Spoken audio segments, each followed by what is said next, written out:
waxaan gabayga deelkiya laftiya diirka uga qaaday dadka waxaan ogeysiinayaa dawgu suu yahay Soomaaliyeed ay wanaag idinka doorsoonye docda bari darooriga badiyo saylac dariskeeda dusha koonfureed iyo ilaa wabiga daaciis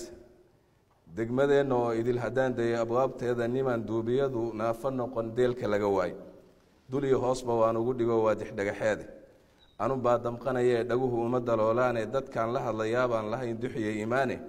bal inay dalfooftahay caqliga dooni laga saaray wixii horay u soo daashaday digishanaysaa duc haday u wada jeedsatoy dhowrta danaheeda oo duul walaala tahay duunka ka heshiiso dadka kama yaraateena way isdabar jaraysaa dubba madaxa way iskala dhacdaa daayina bidkeed goortay is wada dooxatay buu daadu soo galay ubadkiini waa daadiseen waana dubateene dubaaxdiisii waad wada cunteen duhur daraareeda dariiq toosan Soomaaliyay waa laga daday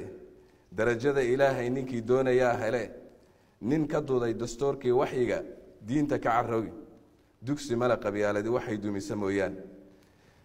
haddaynan xumaanta iyo dilkiyo deynin kala qaadka dibaddan ka joognaa sharciga daacadda Ilaahay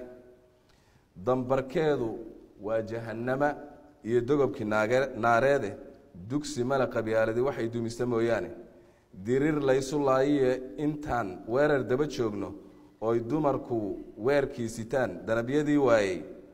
oo sida dareemada u yaalmaydku dibadiina walle doogsan maysaan inta dunida joogtaan ee dugsi male qabyaaladi waxay dumisa mooyaane